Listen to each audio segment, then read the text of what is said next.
والد کے لیے حدیث کے الفاظ ہیں، رسول اللہ صلی اللہ علیہ وسلم نے ماں کا حق اور قرآن نے ماں کا حق 3 گنا تو رکھ دیا، لیکن یہ کبھی مت سوچیے گا کہ والد کا حق کم ہے۔ حدیث کے الفاظ ہیں، تمہارا باپ تمہاری جنت کا دروازہ ہے، تمہارا باپ تمہاری جنت کا دروازہ ہے، تم چاہے اسے لے لو اور تم چاہے اسے چھوڑ دو۔ اور پھر حدیث کے الفاظ آتے ہیں، باپ کی رضا جنت کی رضا۔ گویا جس کا باپ راضی اس کا رب راضی، اور جس کا باپ ناراض اس کا رب ناراض۔ جنت کا راستہ بھی اور جنت کا دروازہ بھی باپ سے ہے، اور رب کی رضا اور رب کی ناراضگی بھی باپ کے ساتھ منسوب ہے۔ وہ واقعہ آتا ہے نا، اور اس میں بہت ایک لمبی سی نظم بھی ہے، شاعری بھی ہے، عربوں کے اندر شاعری کا رجحان بہت زیادہ تھا، اور ایک بہت خوبصورت سی اس میں شاعرانہ انداز میں بھی ایک شاعر نے اس واقعے کو لکھا ہے۔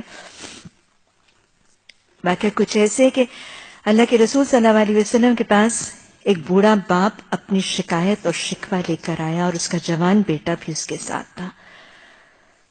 باپ نے اپنے بیٹے کو دکھا کر رسول رحمت صلی اللہ علیہ وسلم سے اپنی حالت زار بیان کی۔ باپ نے کیا کہا؟ بہت ہی خوبصورت سے شاعرانہ الفاظ ہیں۔ I wish I could read it کہ آپ اس عربی کو سمجھ بھی سکیں۔ ترجمہ اتنا خوبصورت ہو ہی نہیں سکتا جتنے وہ شعر الفاظ خوبصورت ہیں۔ باپ نے کہا، یا رسول اللہ صلی اللہ علیہ وسلم، جب میں جوان تھا تو میں اپنے منہ کا لقمہ اس کو دیتا تھا، اس کی ضرورتیں حاجتیں اس کی پوری کرتا تھا، اپنا کل مال اپنی کل پونجی اس پر خرچ کرتا تھا۔ باپ ایسے کرتے ہیں، اس میں کوئی شک کی بات نہیں، کوئی انہونی بات نہیں کر رہا تھا، سب باپ ایسے کرتے ہیں۔ اب میں بوڑھا ہو گیا، میری کمر جھک گئی، میرے بالوں میں سفیدی آ گئی، اب یہ جوان ہے اور یہ اپنا مال مجھ سے چھپا چھپا کے رکھتا ہے۔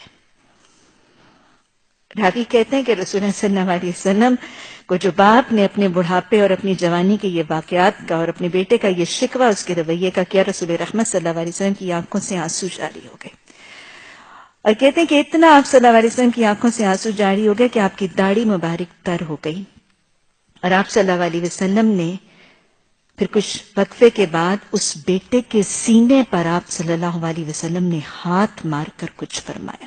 اور یاد رکھیے گا، یہ جو تاکید آپ نے اس نوجوان بیٹے کو کی تھی، یہ صرف اس کو نہیں کہا تھا، یہ حدیث تمام بیٹوں اور بیٹوں کے ساتھ ان بہوؤں کو بھی تاکید ہے۔ آپ صلی اللہ علیہ وسلم نے اس بیٹے کے سینے پر ہاتھ مار کے فرمایا تھا، سن، تو اور تیرا مال تیرے باپ کے ہیں۔ یعنی آج تو جس مالی سطح پر پہنچا ہے، آج تو جو کمانے کے قابل ہوئے، جو تیرا علم، تیرا فن، تیرا ہنر، تیری یہ ساری صلاحیتیں تیرے ماں باپ کی محنت و کوششوں اور کاوشوں کی وجہ سے تھی۔ آج تو جس مقام پر کھڑا ہے، آج تو جو کما رہا ہے، یہ کس وجہ سے کما رہا ہے؟